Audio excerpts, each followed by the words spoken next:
There's what, 4 different types of narcissism? I'd say probably closer to 6, but we can go with 4. Yeah. What are the? So 4, I would say grandiose, which is the traditional arrogant, pretentious, charming, charismatic, kind of shiny narcissist. That's your kind of prototype of the narcissist. There's the vulnerable narcissist. This is probably, to me, the most compelling form of narcissism, because this is where you see the sullenness, the petulance, the passive aggression, the chronic victimhood, the social anxiety, the failure to launch. These are people who live in fantasies of the great things they're going to do, but they never do them. Wow. The grandiose people actually often do get them done. They will talk the big game and they'll kind of do the big game. So vulnerable doesn't mean they're actually intimate and vulnerable with you. No. It means that they themselves are vulnerable, but they don't actually take action. Correct. And they keep telling everyone, I'm going to do this project or this thing. And you know why I couldn't do it? Because that guy didn't give me the money, and that guy scammed me, and that everyone takes advantage of me, and that person stole my idea. That's that. The vulnerable. Okay. The vulnerable. Okay. Then there's the malignant. Now, to me, the malignant narcissist is the most severe form of narcissism. And that's when we talk about stuff like the dark tetrad. And the dark tetrad is composed of narcissism, psychopathy, Machiavellianism, the willingness to take advantage of other people, and sadism. And I also believe paranoia sits in there too, right? So in malignant narcissism, we're talking about people who are more coercive, who are more menacing, who are more isolating. This feels a little bit more like psychopathy, but it's still narcissism, and that's much more severe, okay? Then we have the communal narcissists. Communal. And these are the folks who so all narcissistic folks need validation.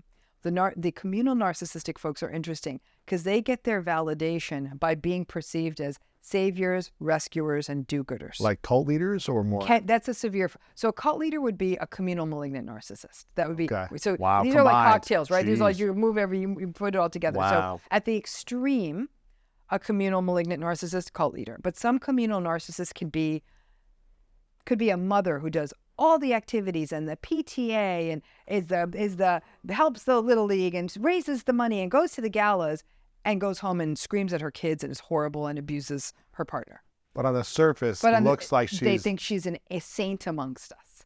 It's the person who walks around and everyone thinks they're a humanitarian, and people are like, no, I worked for their nonprofit, and like it was absolutely a hellscape, right? Yeah, when you look behind the curtain, you see. Bingo. So that's the communal narcissist. So they get validation by the sense of, look what a good person they are. They're rescuing puppies and they're doing this thing and they're raising all this money and they're so good. But behind the scenes, they're not. So it's not saying if people who do nice things are communal narcissists. Sure. It's that they continue to have the lack of empathy, entitlement, all that other stuff. So it's like you can, because I'm like, okay, well, I want to build a community and serve people. So how do you build a community? You've got a big audience. Yeah. Like, how do we build communities without that becoming a thing? Is it just because if you're not consistent with service all around you in your relationships, then you're more... So, are you being mean to other people? Got so like, you. if I was... Public facing, you look like the best thing ever, but behind the scenes... Exactly. So you're nasty. mean to your partner. You're mean to your family. You're mean to your people who work. You're inconsistent. You're consistent. You're consistently mean to the people who are behind the curtain. You're consistently sort of putting on a show in front of the curtain. Yeah. But you're not consistent on both ways. No. And that's service what it mindset. Is. Yeah. Okay. Communal.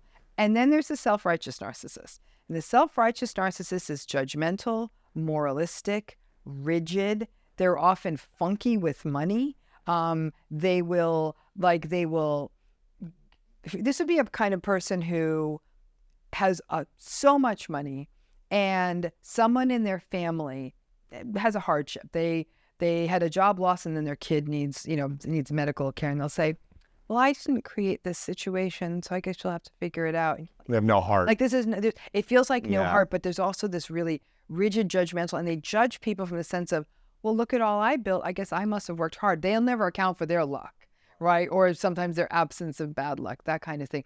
They will say, if they say dinner's at 6 and you show up at 6:30 because your kid got sick, they'll say, I'm sorry, we already ate. So it feels very cold. Rigid, cold, moralistic, miserly, obsessive. These are people who are often workaholics and with little care for how it would affect anyone. It's like, there's workaholics out there who check in on other people, like, I'm going to make time for you. Sure. Or we're taking a vacation when this is done, whatever. And they're communicating and people are aware, okay, they're doing this so we could buy the house or whatever. So is it possible to be self-righteous and not be a narcissist then?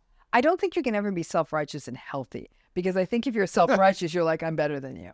Ah, gotcha. Right. So you'll even see self-righteous narcissism in some of these kinds of exercise zealots who are like, I wake up at 4 a.m. and then I milk my goat and I make a smoothie and then I do 1,000 crunches and run 10 million miles and then I work and then I journal and then I this and I sleep at 8 o'clock. And I'm like, what are you talking about? Like, is there no other human being in your life? Like, how do you deal with a crying sister?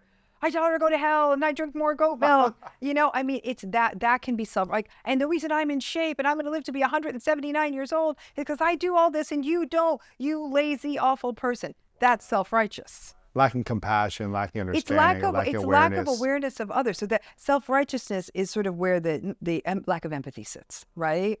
So I don't think you can be I don't think there's good self-righteousness. I don't think all self-righteous people are narcissistic.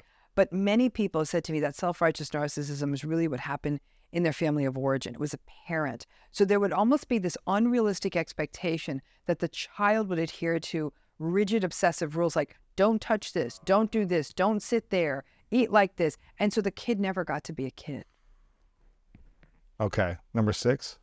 And number 6 would be more of a neglectful narcissist. So these are the people who they view everyone as object. So coffee cup, whatever. And they just neglect them until they need them. They just discard them. Or they just don't give them attention or energy, or they don't have to give them attention. They don't attune to them. When a person around them is struggling, they won't care. It's a lack of empathy. It's a lack of empathy, but it's a lack of, like, for example, a malignant or a grandiose narcissist might actually get mad at someone. Like, oh my gosh, like, why do you keep talking to me? And people in relationships with neglectful narcissists will say, I'll take it, because at least that person was listening. But people in these relationships will literally feel like they're losing their minds because the person with them is literally not noticing them unless they need something from them. Wow. So they're giving the cold shoulder. They don't speak to them for days, whatever it might be. They just don't notice. They don't care. They won't know. Like, you might say, like, I have the biggest presentation of the year next week. They won't even ask. Wow.